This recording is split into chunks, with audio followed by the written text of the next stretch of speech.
There's not many people who have 20, 30 properties to dispose at a time, and that's what you had. Is there any hurdle or anything in your business? And I picked up a book, Dirt Rich by Mark Podolsky, brought it home and gave it to my son. He was 13 years old, and he's like, "Dad, we need to do this." He was much more into it than I was. I was like, "That is not for me, but I will dive into it with you." So you went to one county auction and you got 24 parcels. Yes. $59,000 from your $15,000 you put in. I think this episode's going to intrigue a lot of people. Hey everybody, welcome back to the Real Estate Investing Podcast. I'm your host, Ron Apke, joined today by one of our students, Justin Freswick. Justin's been in the community. He's been doing land for a couple years now. Justin, welcome to the show. Yeah, thank you. Thanks for having me. Yeah, so just tell me, let's just get into your journey, Justin. What got you interested in land flipping? And one cool, I don't think I've ever interviewed someone who's in Alaska, so that's cool. How's the weather out there right now? It's been a bad winter. We've not had very much snow this year. So the East Coast and the lower 48 got all of it. Yeah, wow. So tell me about how you kind of got into land. I was researching what I can do for alternative income. And my son was very interested in land flipping. I had gone to a conference with a Christian group on passive income, and I picked up a book, Dirt Rich by Mark Podolsky, brought it home and gave it to my son. He was 13 years old, and he's like, "Dad, we need to do this." Wow. That's awesome. So that was, is that 2 years ago you said? Yeah, it was October of 23. Okay, so you've been at it about 18 months. So from there, that's really cool that your son, so you gave your son a land flipping book at 13 years old. That's amazing. I have a 12-year-old. I'm like, I can imagine him reading a land flipping book. That's amazing. Yep, he was much more into it than I was. I was like, "That is not for me, but I will dive into it with you." Wow. So you guys started this kind of together? You guys are doing it together? Yes, yep. Wow. And he's what, 14, 15 now? Now he's 15. Okay, awesome. So he's probably getting into it. That's amazing. So you found out about it October 2023. Talk about kind of that period from when you first found out about it to when you started taking action. I sent my first mailers out in November, so it was within a month of starting the whole progress to sending mailers out. Bought the first parcel in February of 24. And it was actually 5 parcels that I purchased from a single person. And continued on from there. So were you just kind of, where were you learning at this point? Because it looked like you joined the course in December. Where were you learning at this point? Or is it just from the book, I guess? I guess you have all that knowledge from the book. No, it was the book that gave us the introduction and just kind of the rough information. But Podolsky has an online community as well. Okay. And so we joined in to that community, paid for some of the basics training from them, which taught you about mailing, gave you access to a letter template, a purchase agreement template, and other tools as well. And that was where we started there. So when you guys first got into the business, did it intrigue you about the flipping aspect? Did you not know about the flipping aspect and you were focused on notes and stuff like that? Can you talk about notes? Yeah, it was focused on notes. Correct. It was just focused on buying low and selling high. Okay. And what kind of, when you first started targeting in November, what were you kind of targeting? What were you looking for? We had gone with my son's budgeted amount. So we went with one of the counties that a lot of land flippers are at in the land geek community. So Luna County was where we went. Okay. Much lower buy-in. You can buy properties for $50, a few $100s. So that was the desire for it, and it met our budget. Man, that's really cool that he got into that soon. So talk about your guys' kind of relationship, because that's really interesting that you guys are at that age. We've had a lot of father-sons that is 19, 20 years old and then a father. But as far as 13-year-old, talk about your kind of relationship with him and his kind of motivation towards something like this. One of the things that was said is it's a simple thing. You just buy land and then you sell it. It's 2 steps. Yep. So he was definitely interested in the simplicity of it. It's not that simple. It's a lot more complicated than that now that we've got into it. Yeah. A lot more intricacies. But our relationship is well. I have 2 daughters and 1 son. So we've got the father-son bond that I don't have with my daughters. Hmm. Um, it's a lot of fun doing something together. I That's really really enjoy cool. quality time with people, so being able to do this, I consider quality time. For sure, for sure. Did he have the entrepreneur bug before land? Was he doing other things, I assume, or something? Or was it this like it just clicked for him? Um, a little bit beforehand, in the way of mowing lawns and taking some manual labor outside, Hmm. but this was much more up his avenue, being on a computer. That makes sense. So as you guys kind of progress, can you talk about that like first year doing land? So let's just talk November, or I guess October through October of 2024. What did that look like? How many deals did you guys do? You said you bought your first deal in February. Can you just talk about that first year a little bit? Yeah, the first year I'd say was pretty hard. It was a grind, a lot of expenses, a lot of cost out the door, and learnings. Started without a company, and just doing it all on my own, as an individual.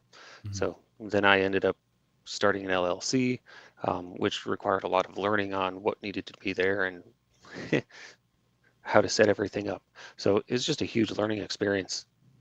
And then if we move into the last half of that first year, I had found out about the tax auction in the state of New Mexico, or the tax auctions, and was very interested in that. There was hearings of at the previous year, someone had bought, man, a couple hundred properties for a few $1,000s, Wow. and that just really intrigued me. So I promised myself at the next tax auction, I'm going to go there. So that was within that first year. Mailers had gotten some buys for me, but some of them weren't at the best prices. I had messed up my pricing and ended up sending out mailers for property that was 5 times more expensive than it should have been. I couldn't even sell it that much. So the tax auction just really intrigued me. And I went to that one in October of last year. Came out with 19 um, auction items, which some of them included more than one parcel. Hmm. So that was So October of 2024, you went to your first tax auction. You obviously had a good base knowledge of everything going up to this, but tax auction sounds like that's just like, okay, this makes a lot of sense. I can just go auction. So talk about your prep work going into an auction, because I assume you know of all the parcels that are going up for auction, and there's prep work going into that. Can you talk about that a little bit? This is very interesting because I haven't had someone on here who's done tax auctions to this scale. Let's talk about that. yeah, I'd say not every auction is the same, and each state and potentially county does it differently. In New Mexico, they're all public outcry auctions. The state uh, puts out the list of properties 30 days before the auction is to happen. They do it in a PDF format, and they won't give it in any other way. And it's not formatted well. So the last year, it was very difficult to, in some instances, some of the pages you had to go like line by line and take the text out so that you could then use it, and make sense of it. But it was transposing the data from the PDF file into a file that I could actually understand and look at and list out and put land together, put different subdivisions together, and get which ones I wanted. So it was the county is desert squares. There's not power in a lot of places, and there's no map of where the power is at. So when you look at the properties and trying to assess the value of it, you don't know if there's power nearby or not. Mm. So as part of my process preparing for the tax auction, I had also started mapping out all the power lines, looking at satellite images, and there's a big county that did not have power lines mapped out. So I focused on the properties that I wanted, just based on where they were at and I thought were interesting, Mhm. and then looked for power that was around there. So with this price point of when you're buying, because I assume it's pretty cheap as far as the desert squares in New Mexico. So these guys are off the grid properties essentially, and that's the type of buyers you're going to have are off the grid type buyers. Are these properties that you don't really ever need to worry about title insurance? Because obviously when you're buying at a tax auction, to like get you a clean title with title insurance, everything like that, you have to go through quiet title, you have to go through tax title service or something along those lines. Are these at a price point where it doesn't matter your end buyer, you just end up quick claiming the deed? If for the most part, they're sub $10,000. Yeah. So you're likely not gonna quiet the title. Yeah. I don't know the intricacies of the laws in New Mexico. I've researched them, I've looked them up, but I haven't talked with a lawyer about them. But nobody has cared. Yeah. As you said, for the value of the property, for someone to sue the state, it would just be almost more expensive than the property is worth. Mm-hmm. Yeah, that makes sense. And 99 times out of 100, no one's going to come out of the woodworks and be like, yeah, I own that property. Because that's the risk in not getting title insurance is you don't actually own the property or someone else has rights to the property, essentially. But yeah, for everybody listening, so he's going to these tax auctions, buying the properties for probably a couple of $1,000s max. Is that correct? Yep. I think the most was 3,000. Biggest one? That's what I purchased, yeah. Okay. So talk about offloading these properties, Desert Square properties. Like you bought 19 items, you said. I don't know. Do you know how many parcels off to your top of your head that was? I think it was 24. Okay. So 24 parcels. So talk about offloading these. Like, is it a slower turn? Are you trying to undercut the market a little bit to just turn them a little faster? Where are people buying these properties? Is it Facebook mainly? Can you talk about kind of offloading these? Because you all of a sudden, one day you have nothing in your inventory or whatever, and then the next day you have 24 parcels that you need to sell. And before we go into that, what was the total price of all those? Oh, for The 24 tax auction, it was about $15,000, I think. Okay. And then let's talk about offloading. Like, what does selling these types of properties look like? Has been on Facebook Marketplace where all of the sales have come from. I've marketed on multiple land sites. I've not done MLS. So it's land sites and Facebook Marketplace, but every sale, every lead has come in. I take that back. From an online presence, everything has come in from Facebook Marketplace. And I say online presence. After I joined Land Investing Online in the community there and saw the importance of good pictures, drone pictures, and focusing on that aspect of it, I changed how I was marketing, and I brought a droner in, had him take some of those high-level pictures, and while he was out there, I had him put some for sale by owner signs. Nice. So the drone pictures helped with the marketing, but then the for sale by owner signs helped as well. I had some sales come through that. And it helps get people to your parcel, right? Yes. Or are people buying without looking at these a lot of times? Or like some are, yeah. Yeah. So of the 24, how many have you sold or under contract thus far? I think I've got 5 left.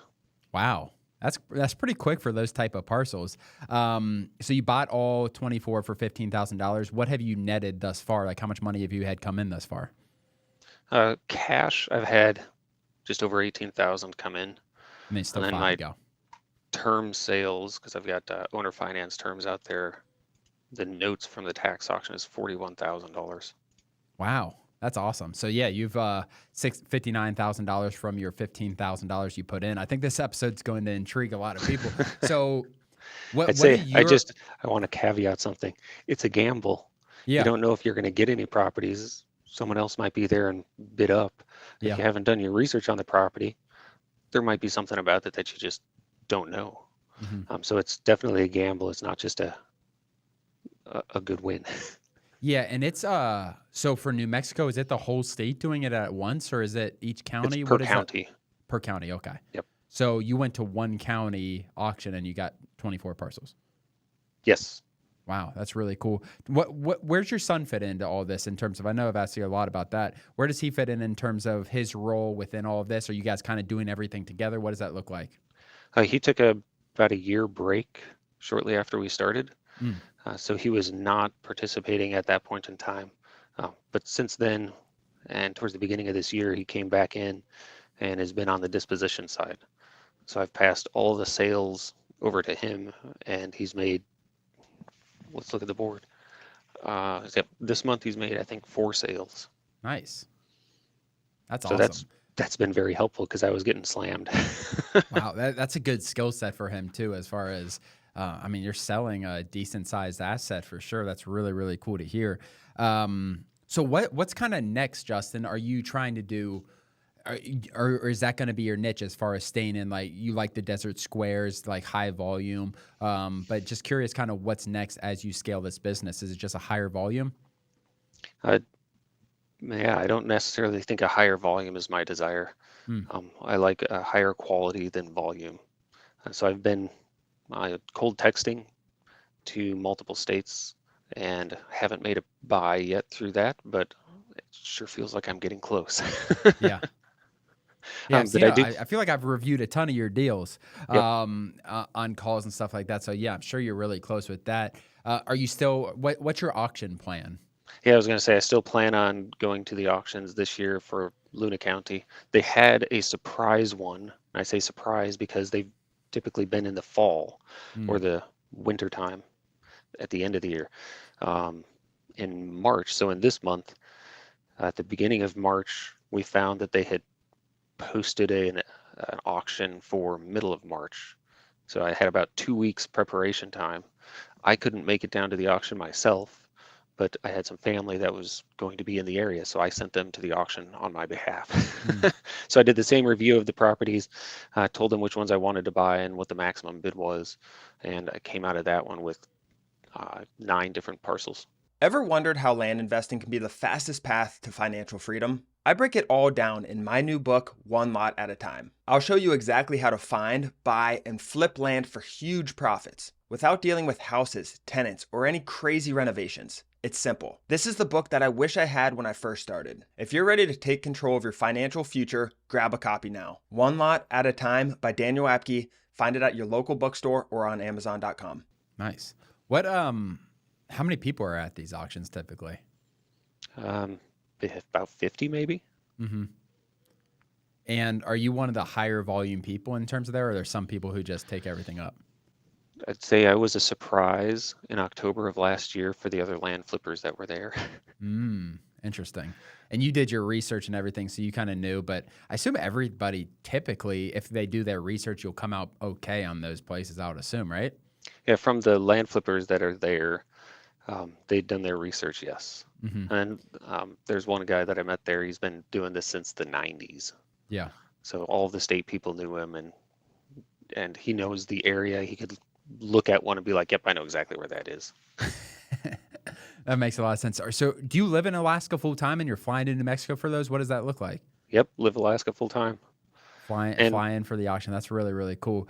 Have you looked into, I think we talked about it because you started with Podolsky and that's what that county came up. Have you looked into any higher tier counties? Maybe not necessarily $30,000 auction places, but any a little higher tier in terms of little higher price properties in terms of auctions?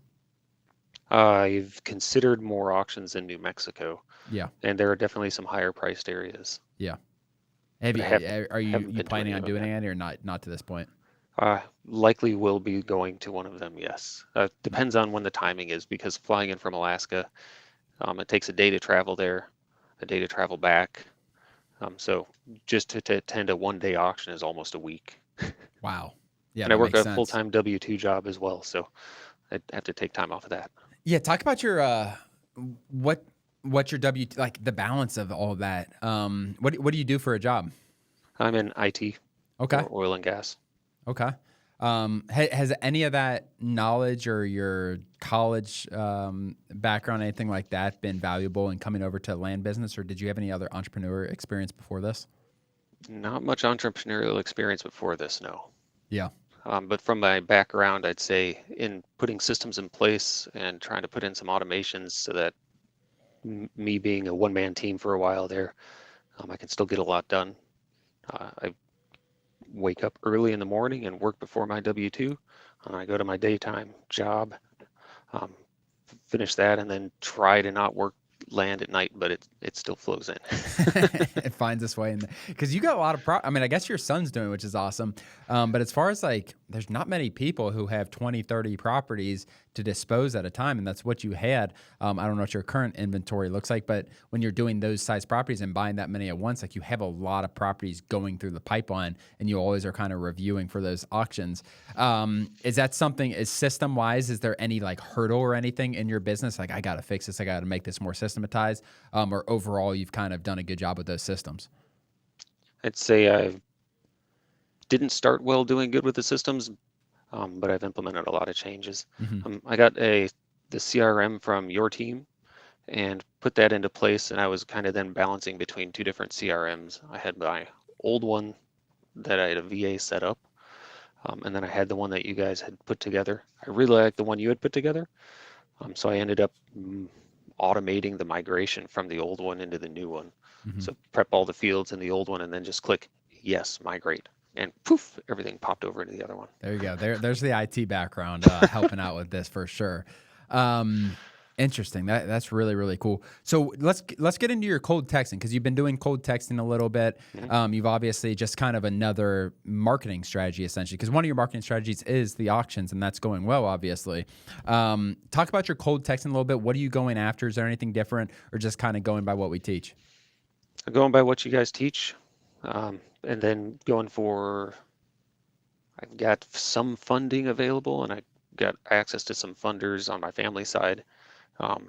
So not going for really high dollar properties. It's a learning experience though, for sure.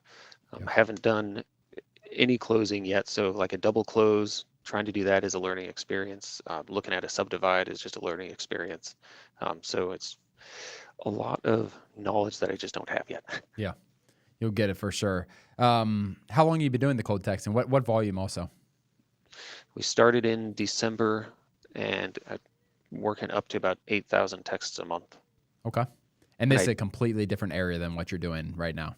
Yes. Okay. That makes sense. And is your son just focusing on the disposition as far as that? Is he kind of out of the texting, everything like that? Yep, out of the texting. He does do county research.